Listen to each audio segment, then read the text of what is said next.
I don't have your standard cowboy hat, so I guess Ace's hat will have to suffice. Howdy, y'all. How you doing? Tekking101 here, and I'm also joined by Cowboy Luffy. He's gonna be king of the cattle rustlers, y'all. All right. Okay, hold on. Let's think for a moment. Okay, if Luffy was a cowboy, how would the story of One Piece change? What would his attacks be called? All right, I don't know. I'll leave that to you guys. All right, today we are going to be talking about, he has a cowboy hat, and he kind of talks like a cowboy in the English dub, so I guess that's close enough. He has a little bit of like a southern drawl kind of thing. We're going to be talking about Jaguar D. Saul, y'all, for reasons that I really can't. I just felt like making a video on Jaguar D. Saul today. No particular reason why, although I will clarify right here, there will be spoilers in this video for chapter 1066 and beyond. So if you're not caught up to that point in the story, if maybe you just read Ennie's Lobby and you just got to the flashback with Ohara and Robin and Saul and Olvia and Clover, and you were like, oh my god, Tekking's making a video about Saul, that's so convenient, I'm gonna watch this, maybe you should wait until you get caught up with the manga there. I'm actually surprised I didn't make a video on Saul up until this point, and he's a pretty cool character. I mean, first of all, just his name. He's easily in the top 3 of my favorite characters named Saul. So, of course, we have Saul Goodman from Better Call Saul, so he's like kind of the quintessential Saul. I can't really think of another famous, character in TV or movies or anime or manga or video games named Saul than Saul Goodman, all right? And then number 2 would obviously go to Jaguar D. Saul from One Piece. He's pretty easily the second most famous Saul that I know of. And then the third famous Saul is, oh boy. Saul Malone from Adult Swim's first ever live action show, Saul of the Mole Men, that aired back in 2007. There you go, top 3 Sauls. All right, let's get into it, though. All right. Okay, so first and foremost, though, actually, before we get into the stuff that happened in chapter 1066, let's just go through a brief overview of Saul's character and the stuff that we know about him. This really won't take that long, or rather, it shouldn't take that long, but this is me, so this chapter in the video could be like 25 minutes long. Who knows? So Saul is obviously a giant. However, it's very important to clarify that does not automatically mean he is from Elbaf, and he even tells this to Robin, how a lot of giants are from Elbaf. It's like their traditional homeland and their culture and everything, but giants are allowed to leave Elbaf and settle elsewhere in the world, and they've done so for, hundreds, thousands of years. And so Saul was actually born on an island in the South Blue. We don't know what that island is or what it's called, but he was born there. And, I would assume maybe it was a town where giants and humans lived together, or maybe it was like a colony that was set up by the people of Elbaf.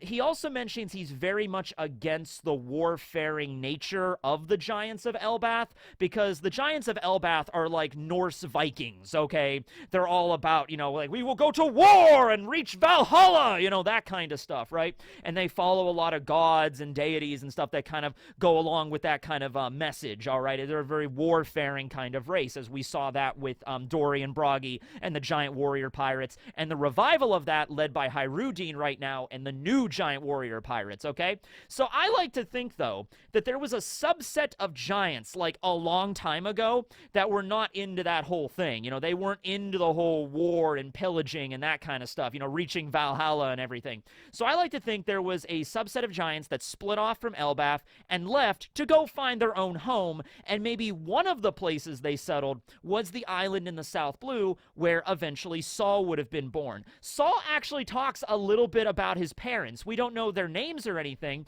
but when he introduces himself as, I'm Jaguar D. Saul, little lady, he mentions that, like, I don't know what the D stands for. It was something my parents gave me. I believe he said that it was my dad that had the initial as well. He didn't know anything about it either. He just said that it was tradition in our family to pass down the will of D, for every single generation, and that's how he ended up with the initial, but he has no knowledge of what it actually stands for. Same thing with probably a lot of other people that bear the Will of D. They don't really actually know what it's all about, okay? So he was born in the South. At some point, he joins the Marines. We don't really know much about Saul's past or anything like that, but considering the fact he was against the warfaring nature of the Giants of Elbath, it would make sense that he would join the Marines, which is an organization that ostensibly promotes justice and stopping the pillaging of pirates and whatnot, okay? So it would make sense he would join up with the Marines, and there's also a lot of other giants in the Marines at this point.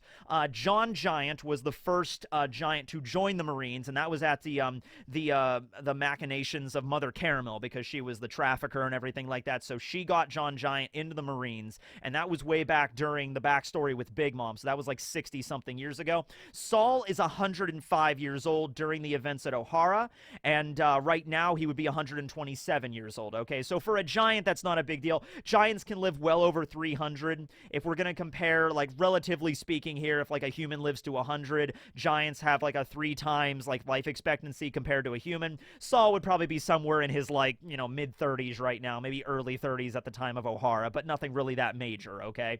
So he's still pretty much in the prime of his youth, okay? So we don't know much about his, like, formative years, but at some point he goes off to join the Marines, the Giant Squad he was probably part of, because all the giants at Marineford were pretty much vice admirals. I know LaCroix was a vice admiral, not the water, but, the actual giant named LaCroix. Ronsay was also a vice admiral. John Giant, I believe, is a vice admiral. I'm pretty sure. We haven't seen John Giant in a while, actually. It's weird. He was one of the first, like, at the very end of the East Blue, he shows up, when Luffy got his first bounty, and he shows up, like, addressing an entire legion of Marines, and we just don't see John Giant too much. He showed up during Marineford, it's just he's just not that focused on. So, yeah, there's other, giants in the Marines that he was probably part of that group. We even see Saul, I think, during the Strong World Chapter 0, when Garp was rejecting again the promotion to become an admiral, because Garp was a vice admiral for a long time. He was the hero of the Marines, and, they kept trying to promote him to admiral, and he kept turning it down. And you saw Kuzan there, Vice Admiral Kuzan, who would go on to be Aokiji. Also, you see Saul there, and they're talking to Garp. I think Suru was there as well. And they're like, you turn down the promotion again, Garp? What are you thinking? And Garp's like, it's just not what I'm into. I'm just not into being an admiral and being under the control of the Tenryubito and all that. I like doing what I'm doing as a vice admiral, right? So Saul was there and seemed to be, like, acquainted with Garp and everything. So one day, though, while Saul was commanding his personal fleet of ships, I remember, he was a vice admiral, okay? That's a really high status. Also, it means that he had hockey as well. They stumble across a ship of, criminals, criminals with quotations, because, they're not actually criminals, but the world government claims them to be criminals.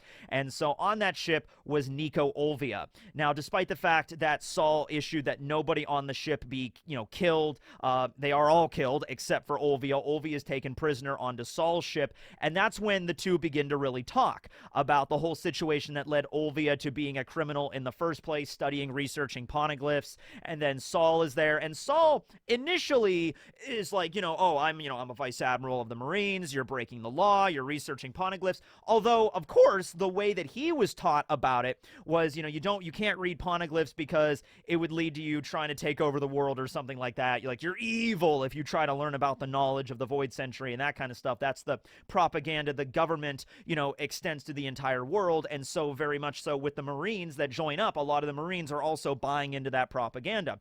So it was really just a miscommunication kind of thing, where from Saul's perspective, like, Nico Olvia, why do you wish to destroy the world and everything good in it? And then Olvia is just like, yeah, I don't want to do that. I just want to learn about the history. And Saul's like, wait a second. Something's not clicking up here in the old noggin. So Saul, I like to think it's because he bears the Will of D, and all the members of the Will of D are, they aspire toward a certain degree of freedom. Now, they all have their different, ideals for freedom. Blackbeard's ideal of freedom is very different from Luffy's, which is very different from Garp. In the case with the Marines, the only members of the Marines that we know have the Will of D are Garp and Saul. I don't think there's anybody else. There very well may be revealed in the future, but for right now, I think it's just Garp and Saul, and that's it, okay? Even in the case with Garp, though, he wanted to be a vice admiral, so he had more freedom to kind of explore the world and kind of do whatever he wanted and kind of go wherever he wanted without any direct control from the Tenryubito. That's sort of the rank you can achieve and still have your own freedom, because if you become an admiral, you kind of have freedom taken away from you because you have to listen to whatever the Tenryubito order of you. Fleet admiral's even worse, because then you're like pretty much directly below Kong and then the Gorosei and everything like that. So that's why Garp decided to stay there.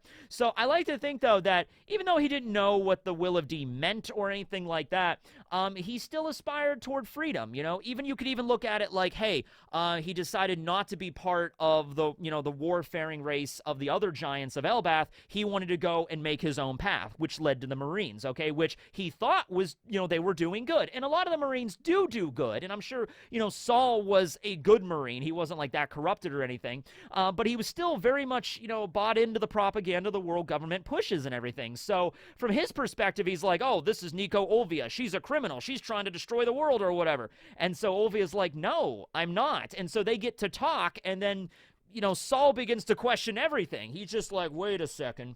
Wait, you're just a scholar? You're just trying to learn about the history? You're not trying to wake up the ancient weapons and destroy everything? And Olvia's like, no. And they're like, wow. Now, in a lot of other cases, if you try to explain this to a regular Marine, they would probably not buy it, right? Like a regular Marine would probably just be like, shut up, lady. You know, you're just somebody that's lying to try to save your own skin or whatever. We all know you scholars are the most evil people on the planet. That kind of stuff. Saul doesn't act that way, though. Saul's actually like, because I feel like he's probably had doubts before, you know what I mean? He kind of bought into the whole message, but, you know, he starts to sit down every once in a while, and it really doesn't make sense when you put, like, a lot of thought into it. But in a world like One Piece, where the world government pretty much controls everything, the schooling and the propaganda and the military and all that stuff, you're probably not going to question this stuff for very long because you don't want to know what's going to happen, you know? But Saul was like, wait a second, okay, maybe the scholars aren't bad people? Maybe the people of Ohara are the good guys? You know, like maybe it's something like that. So while Olvia was captive on Saul's ship and while they were talking to each other, there was a massive storm that swept through and destroyed Saul's ship, and he ended up getting washed ashore on none other than the island of Ohara, and also got separated from Olvia at this time. So he wakes up on Ohara, except he doesn't actually know it's Ohara. This is where he meets Robin. They start having a dialogue. They start talking about, you know, each other's lives and everything. You know, he learns about Robin. He was like, oh, you know, my mom left. I don't have anybody really around here. I have an aunt and uncle that take care of me, but they're kind of mean. I don't really have a lot of friends. I have a devil fruit power. Everybody calls me a freak. And Saul offers her a lot of comfort there because first and foremost, him being a giant, he stands out as well. But he's also like, I've been all up and down the Grand Line at this point, little lady. I've seen all bunch of crazy devil fruit powers. Yours aren't really that weird in all the grand scheme of things. And that really gave Robin a lot of, like, you know, confidence at that point. You know what I mean? Like, her entire life, people have been throwing tomatoes at her and rocks and shit. Like, you're weird. You can sprout arms from anywhere. You know, be gone, devil child. And this is like one of the first people in her life that are telling her that, like, your powers aren't unusual, they're not unnatural, they're not devilish, you're fine, you're normal, right? You're okay. You know, there's a lot of scarier people out there on the Grand Line than you, all right? So Saul became Robin's friend, like her first real, well, I guess second friend after Clover, but, you know, he wasn't a friend for very long because shortly after their meeting is when the Buster Call of Ohara occurred. Okay, so this was 22 years ago, where Spondine and Cypher Pole 9 arrive on the island. And Olvia also arrives on the island as well. And so the government pretty much just had enough with Clover's actions, all right? Because Clover, at this point, as from what we learn in chapter 1066, he was traveling the world for many years, uncovering the mysteries of the ancient kingdom. He was captured by the Marines about 10 times, and he was able to get away, and he set up his base of operations on Ohara. And so now in his old age, he was teaching everybody at the Tree of Knowledge and collecting all of the books and all that stuff. And he seems like a really nice guy. And the government just finally caught up with him, though, and that was like, okay, this is it. And so that tragedy occurred there where Clover got shot, and Olvia got reunited with Robin very briefly, but only brief enough for her to, like, hug her daughter and tell her that, you know, she loves her, and then, like, the future is for you. We have to make sure that's a good future for Robin and everybody else. And then she gets shot and killed too. So it's down to Saul. Saul picks up Robin and gets the hell out of there. And Saul is carrying Robin away, and he's crying too, but he's like, I need to console this child who literally, her mother who, like, left when Robin was, like, 2, just came back. So Robin barely remembered Olvia to begin with. They're reunited for all of 5 minutes, and then she is immediately shot and killed. And then her only other friend, Clover, was shot and killed. All of her other, you know, friends and colleagues at Ohara are being burned alive in a giant tree. All of the books are burning up. Their entire world is gone. So Robin is like, oh my God, I don't know. And so Saul is just trying to reassure her by saying that, like, your mama was a good lady, and you're gonna grow up, and you're gonna be fine, and you're gonna make a lot of friends in the world, Robin. You are. And just no one's in this world to be born alone, right? So he's trying to get away with Robin. He's running. Kuzan is there, Vice Admiral Kuzan at the time. It's also important to note that at this point, Kuzan applied a very different kind of justice. It's more of a moral justice, as he was in the Marines when he encountered the Straw Hats in the present story, or 2 years ago. But back then, it was more of a hot-blooded justice. Ironic considering his Devil Fruit ability, right? So just keep that in mind. So he's there as well. And he confronts Saul and Robin, and Kuzan is basically like, hey, listen, you know, there's all different walks of life, all different kinds of justice, and I understand that, but Saul, you know, we're here to do a job. If you get in our way, if you get in the way of this Buster Call, you know, you will face my wrath. And then Saul's there trying to plead with Kuzan, because he knows he's outclassed. He knows that he can't, you know, fight against Kuzan's Devil Fruit power. And so Saul is like, you're better than this, Kuzan, come on! And at this point, while they're having this conversation about justice and morals and all that stuff, the evacuation ship blows up in the distance. They both see it, okay? Robin is there, Saul is there, Aokiji's there, Kuzan's there. They all see the evacuation ship blow up because it was targeted by Akainu, or Sakazuki back then. He was a vice admiral, right? So that's like the perfect moment that happened, because, you know, Aokiji's going on and on about justice, and everybody has a sense of justice and all that stuff, and I understand you have a more moral justice of things, and then boom, evacuation ship just blows up, a bunch of innocent civilians just dead. Okay, also, by the way, that was where Robin's aunt and uncle just got killed as well, so there you are. Also, I think she had a cousin, but, you know, once again, it's like a Cinderella kind of story, you know, like a cruel stepmother or whatever. Anyway, they're all dead. So at this point, Saul gets enraged, and he's like, is that the kind of justice you subscribe to, Kuzan? And Kuzan's like, no, seriously, I would have never have done that. That guy is insane, all right? Sakazuki is a madman. Why would he do that, all right? But that's kind of like the last straw there for Saul. He's just like kind of seeing now what the Marines really are, what the world government really is, and it's like, I need to get Robin out of here. So he tries to escape again, but Kuzan is hot on their heels. He uses Ice Time Capsule to freeze Saul to the ground. He lets Robin go, and he's like, Robin, you need to get out of here, while he's being slowly frozen. He's a giant. It takes a while. Frozen by Aokiji's attack. She's like, you got to get out of here, and just remember to always laugh, and always try to, if you're sad, just laugh. Just laugh even if you don't want to laugh, because you'll meet friends somewhere. Please, Robin, get out of here.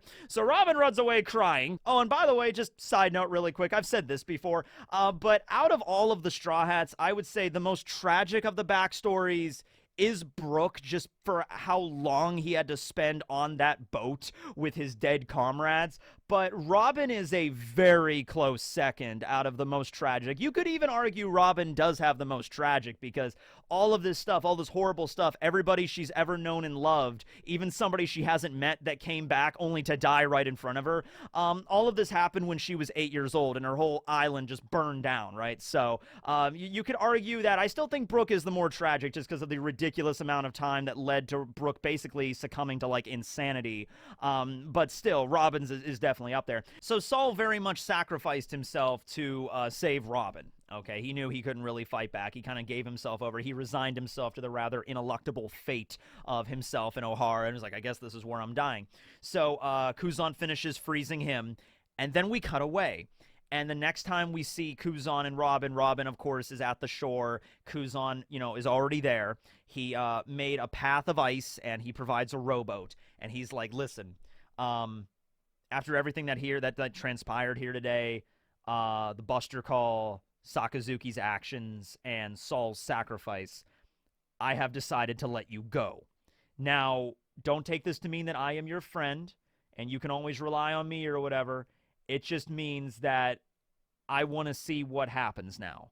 You know, Saul sacrificed his life. He was a comrade of mine. I didn't want to have to do that. So because of his sacrifice, I will let you go. All right? And so Robin got on the boat and she escaped Ohara. Okay? So that's how that went.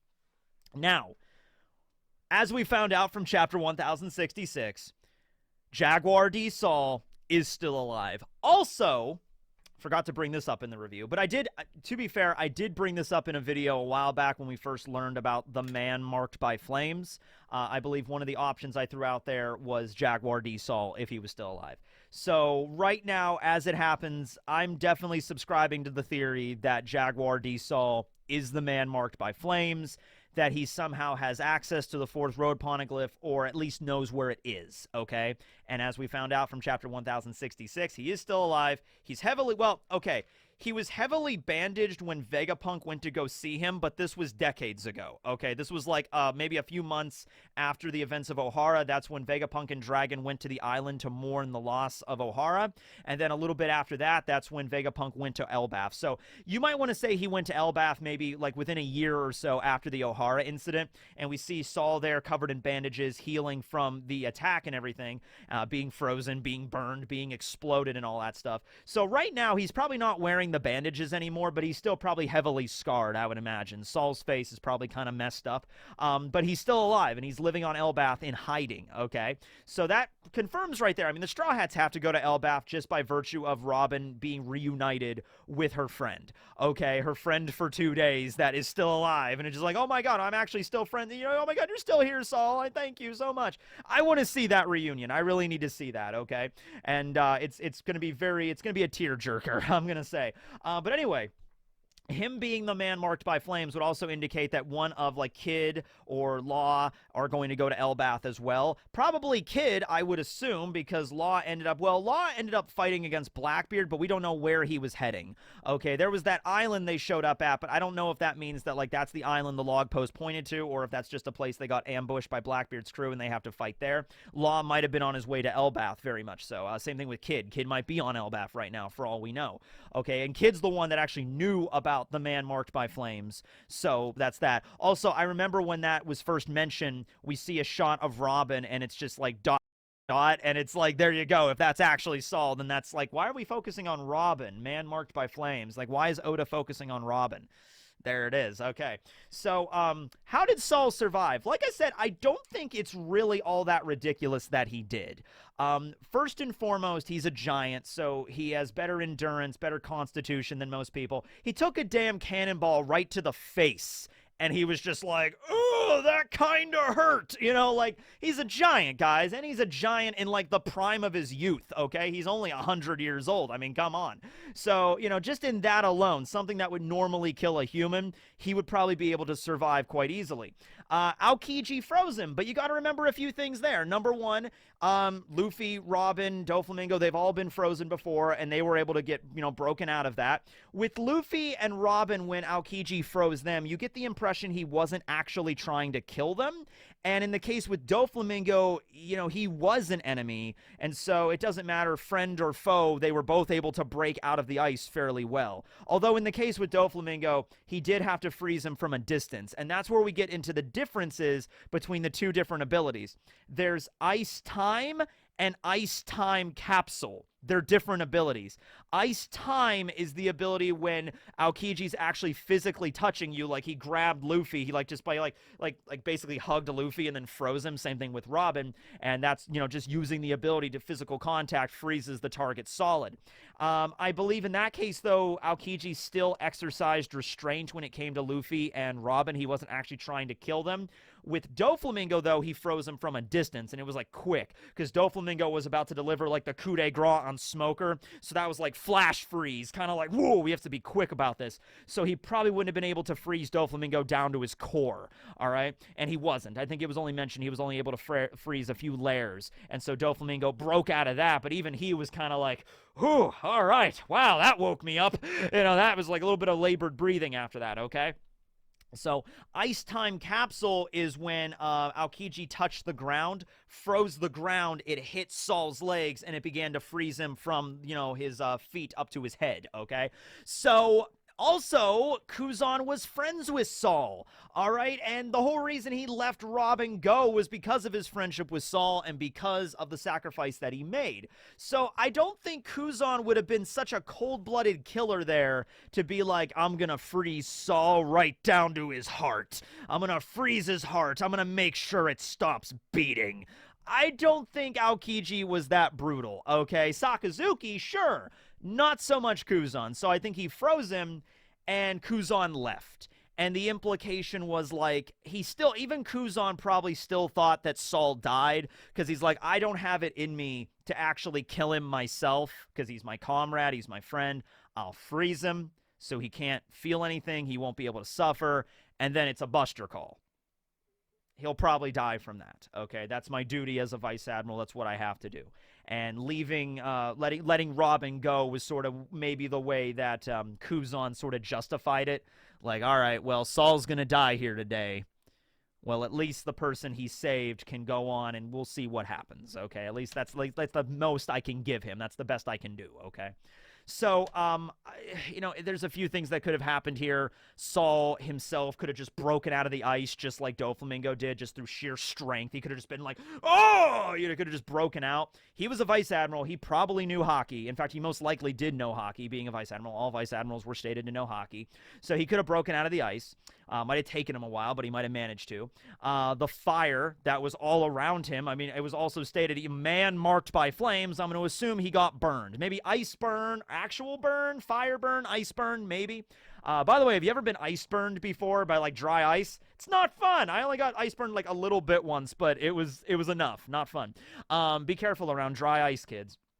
So I think probably what happened, though, is that he was frozen, and then everything around him got caught on fire, and so the ice began to melt. So it's like half of his body was being burned, but the other half was still frozen. So it took him a while to get out of there, maybe the adrenaline rush or something, but he eventually managed to break out of the ice, but he was still probably frozen. Half of his body was burned, and then he just dived into the ocean. Now, Saul did not have a devil fruit power, so he would have been able to swim and float and everything like that. So he just dives in there, and he just drifts off to the ocean, and he lands on some island. Now, in a perfect world, in like, a perfect sense of like, well, wow, isn't that convenient? Maybe Saul drifted to an island and he was found by a giant. That would have been perfect. Maybe there was like another giant from Elbath or giants living somewhere else in the world, which he said, I mean, Oda might have thrown that in there for that reason or something.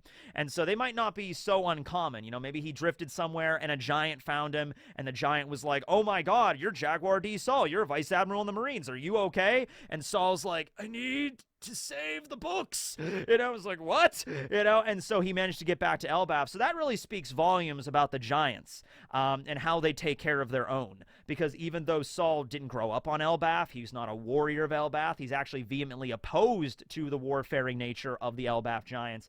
The Elbath giants still welcomed him in, and they listened to his plea. And he told the giants of Elbath, I need a place to stay, and I need people to go and save the books. And they complied, and they did. Even though gaining this knowledge, saving the books of Ohara, would put the giants also, if the world government ever found out about that, they would want to attack Elbath as well.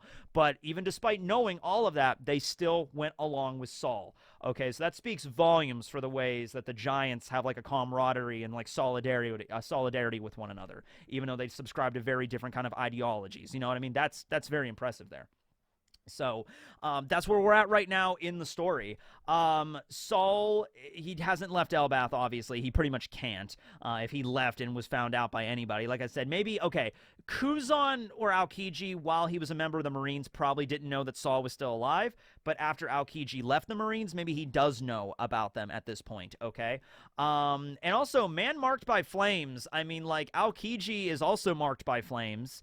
And Aokiji is already acquainted with Saul. So, I mean, you could always have a spin with it. Like, I was kind of joking about the ice burn thing, but, like, you could really have it, like, man marked by flames. It was so, ambiguous what that really meant. Man marked by flames. Do you mean like actually burned by flames, or flame scar, or a flame tattoo, a fire burn, an ice burn? I mean, you could take it to mean a bunch of different things, right? So, you know, maybe they're both the man marked by flames or something. They're working together now that Aokiji defected and all that stuff.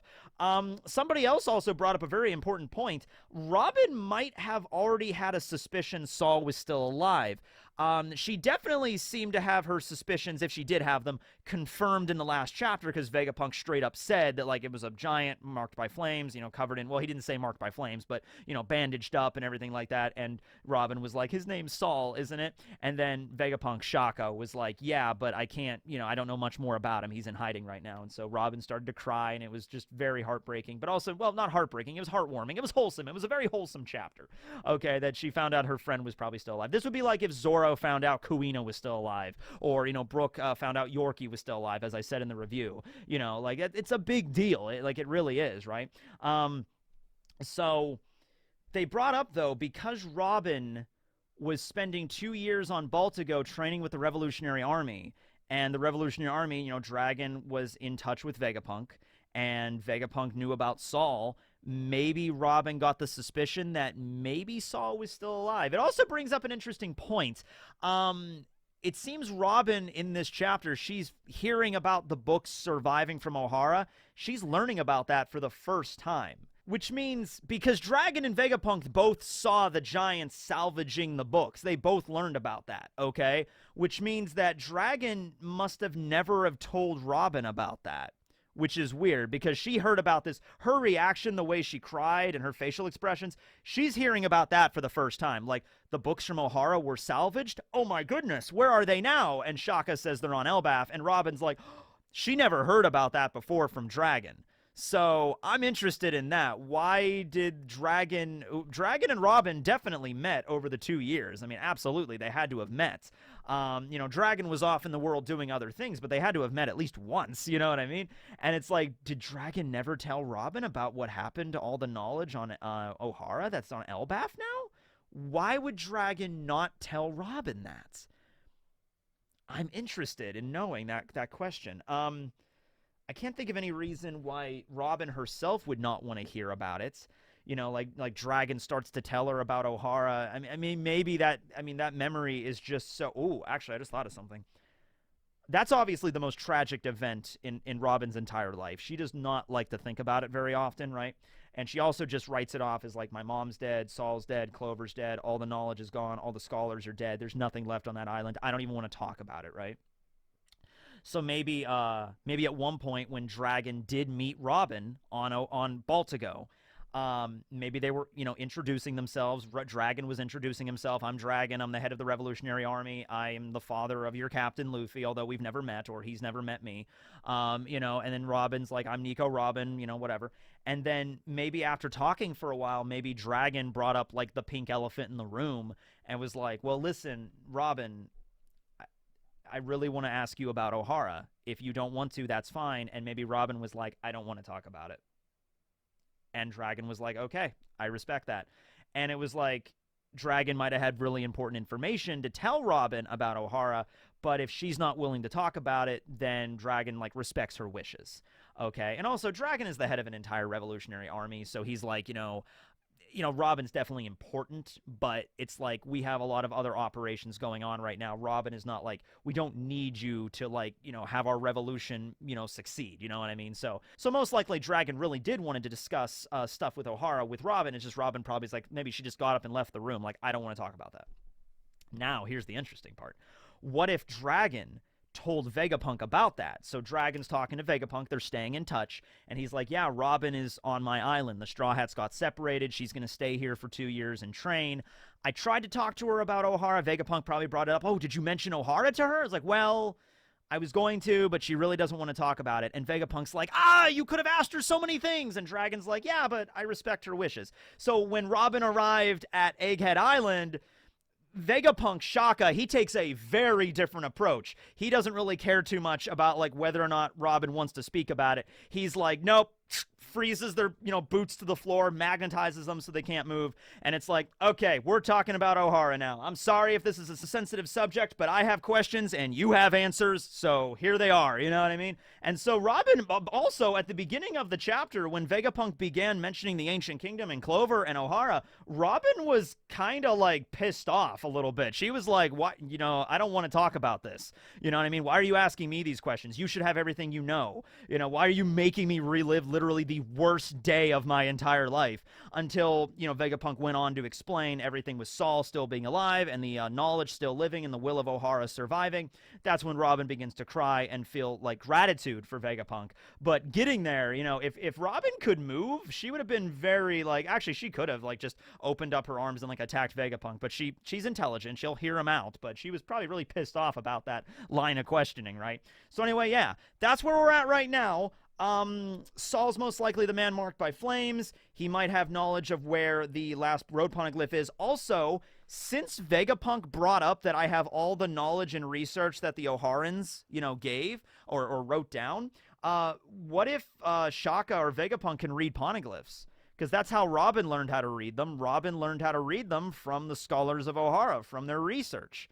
So if that's where Robin learned it, and Vegapunk has access to all of the knowledge, then he should be able to read poneglyphs too, right? There you go. So we'll see where all this goes, but a lot of things are opened up and possibilities are endless. Okay, so thanks for watching the video, everybody. This will be Tekking101 signing out. But first, we got to go to Octopus Facts. Go to the intro. Still don't have an intro. Octopus Facts. All right, today we're talking about the blue-ringed octopus, one of the most venomous marine animals, one of the most venomous animals in general to humans and other creatures on this entire planet, okay?